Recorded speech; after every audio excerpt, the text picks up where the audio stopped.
Querido irmão, querida irmã, chegamos à Ascensão do Senhor, uma das datas mais fortes deste tempo pascal, já próximo da sua conclusão.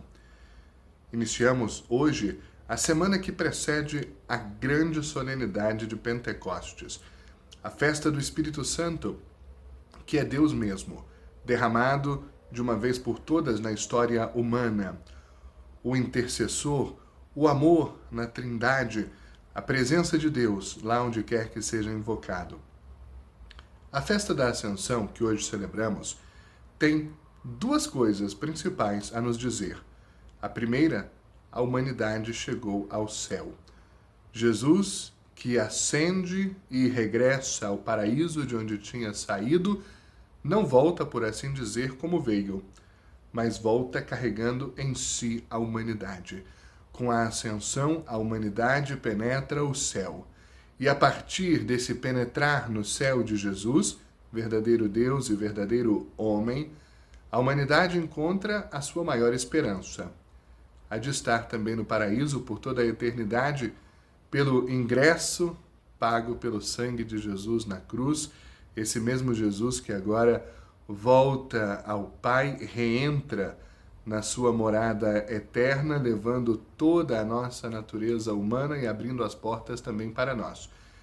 A segunda notícia da festa da Ascensão é que Deus não foi embora. Jesus não deixa a terra como se despedisse dela, mas Jesus deixa-se na terra. E deixa-se principalmente com a Eucaristia, onde ele pode ser encontrado, e deixa-se pelo Espírito Santo, que celebraremos com especial ênfase no próximo domingo, porque onde está o Espírito está também Jesus, está também o Pai, numa união indissociável e eterna. Quero destacar alguns pontos da riquíssima liturgia da palavra deste domingo da Ascensão do Senhor. A primeira leitura é a abertura dos Atos dos Apóstolos. Nós ficamos todo esse tempo pascal lendo os Atos dos Apóstolos. Ontem mesmo lemos o capítulo 18, mas hoje nos é apresentada a introdução, o capítulo 1, versículo 1 dos Atos dos Apóstolos. Um relato que é a continuidade do Evangelho e que justamente nos apresenta a narrativa histórica da Ascensão do Senhor. Quero destacar apenas alguns pontos, poderíamos ficar aqui a semana inteira aprofundando essa leitura. O primeiro ponto que é preciso destacar é a união indissociável entre a Ascensão e Pentecostes, e justo hoje, meditando sobre a Ascensão, já temos o anúncio do Espírito Santo que virá definitivamente em Pentecostes. Essa é garantia de que a terra não fica fria e vazia jamais, mas a força de Deus continua a agir sobre ela. O autor sagrado nos diz nesse trecho que, quando João batizou, ele utilizou a água, mas que Jesus afirmou que viria um novo batismo, o batismo do Espírito Santo. Nesse batismo do Espírito Santo, a força divina penetra profundamente no ser de cada pessoa, fazendo do mais íntimo da pessoa casa de Deus. E a partir desse Espírito Santo recebido no mais profundo do ser, toda transformação é possível, toda renovação é possível, toda superação é possível.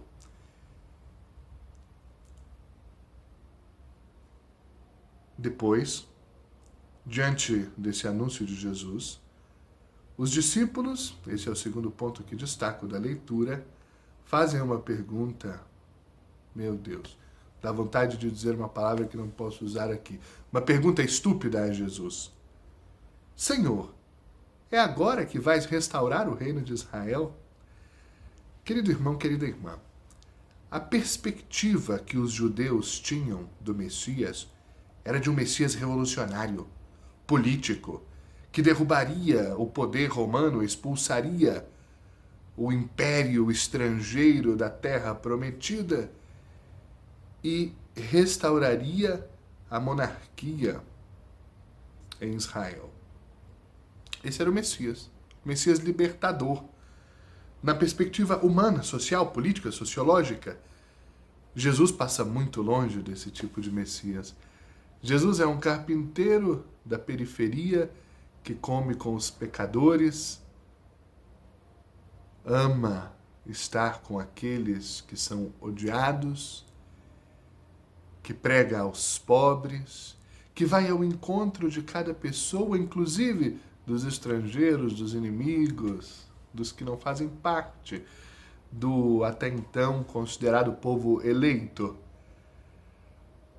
Mesmo esses que tinham passado anos com Jesus, agora, na conclusão da sua vida terrena, ainda têm a esperança de que Jesus liberte, politicamente falando. A libertação de Jesus é outra. A libertação de Jesus é das amarras do pecado, do mal, do ódio, da vingança, da amargura, do orgulho, da vaidade. A libertação de Jesus é muito mais poderosa, enraizada e importante do que a libertação de um regime político. É a libertação do mal na sua máxima profundidade, que esse sim escraviza o ser humano e o destrói.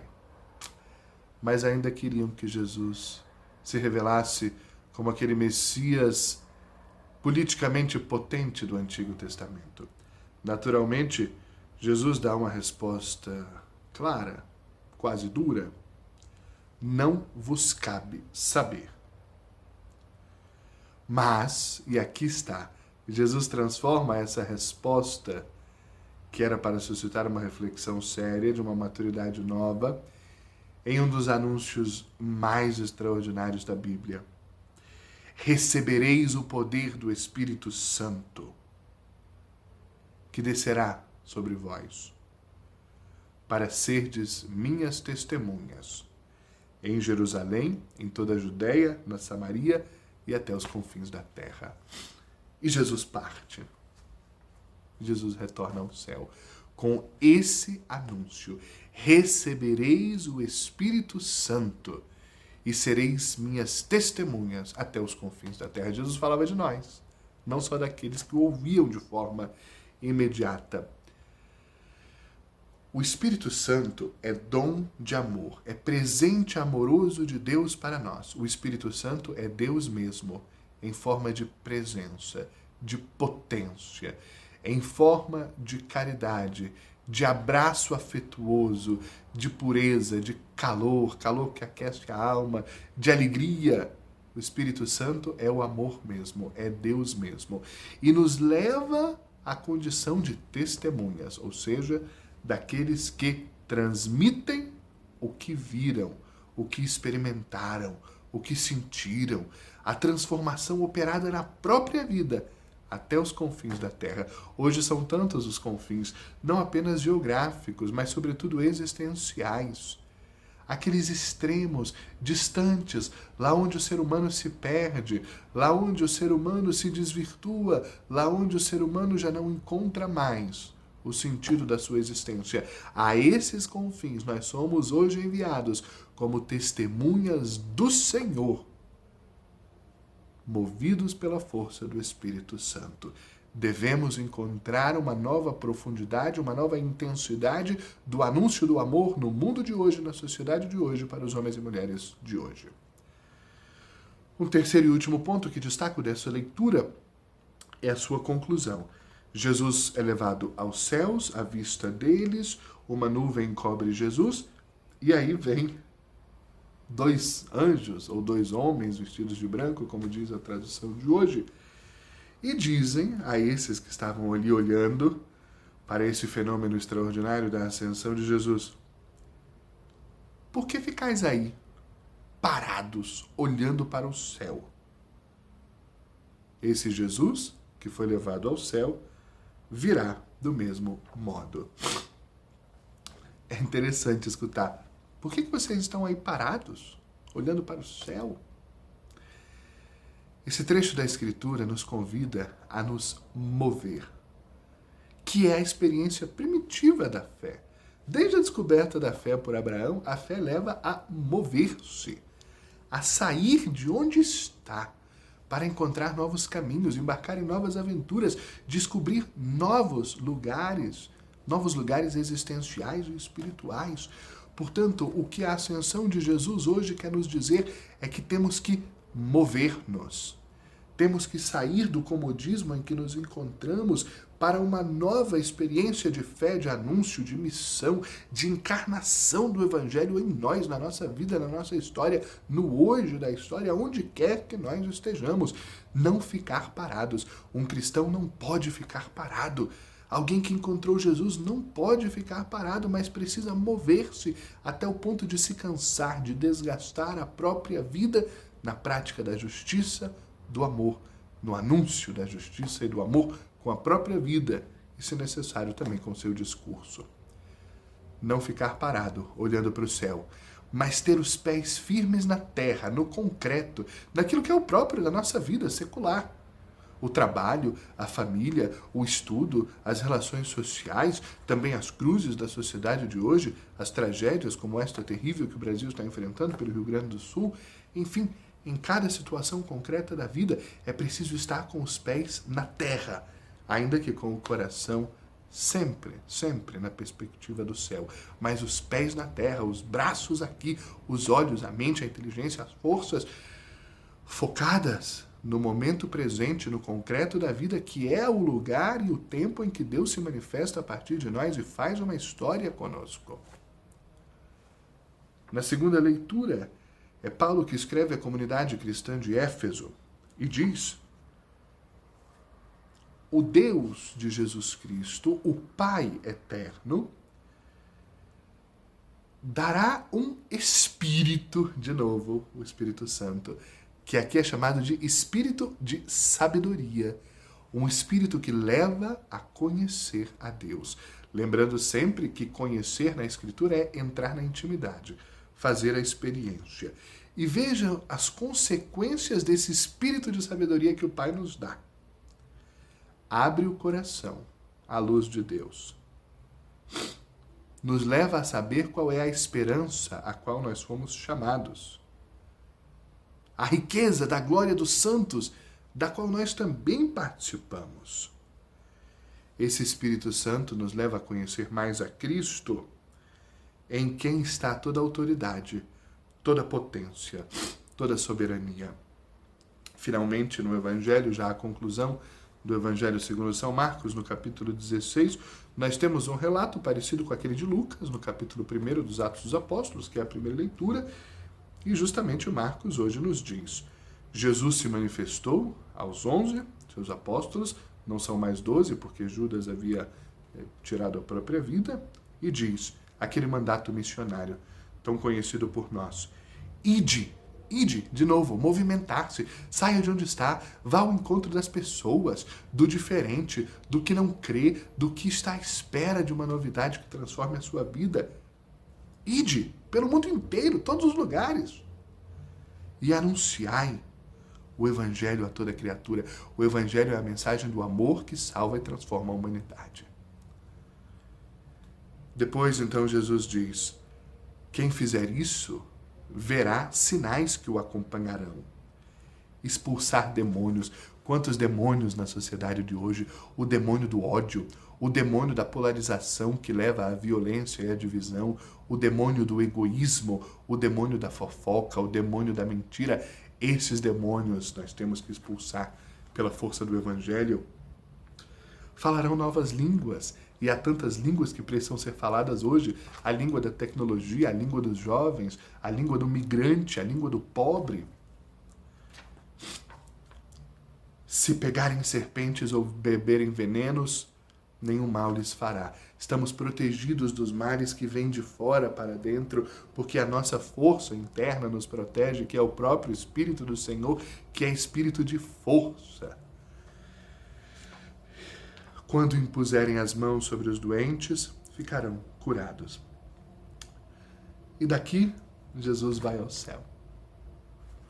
A missão está completada. está completada porque a sua doação completa foi feita. Seu sangue foi derramado na cruz para pagar o preço da nossa salvação. A sua mensagem foi integralmente revelada. E agora cabe a nós o seu seguimento. Aqueles que vieram antes de nós fizeram seu dever de casa, diz o Evangelho. Os discípulos, então, saíram, pregaram por toda parte. O Senhor os ajudava e confirmava a sua palavra por meio dos sinais que os acompanhavam. É também para nós esse trecho conclusivo. O que esta festa de hoje da Ascensão nos convida a fazer é ter uma nova atitude de empenho missionário, na certeza de que Jesus morreu e ressuscitou por nós. Cristo deu a sua vida por nós. O amor de Cristo é derramado hoje novamente sobre nós e vem como missão do amor. Anunciar o amor, a alegria, a revolução não política, mas espiritual, que depois se transforma também em política, em sociedade, em arte, em esporte, enfim, em todos os campos da vida e da coletividade, porque o Espírito Santo, que é o amor na Trindade, toca a tudo e a todos. Para este domingo e para esta semana, não percamos a consciência de que pela ascensão que hoje celebramos, a nossa humanidade penetra no céu. A nossa esperança está garantida de que o céu é também para nós pelo amor de Jesus, mas que a terra não fica vazia depois da ascensão. Jesus permanece nas tantas formas que deixou de nós o encontrarmos e permanece mais ainda no Espírito Santo, que consigo traz Jesus e traz o Pai e dá a força para realizar todas as obras que o céu espera que realizemos. Bom domingo e boa semana.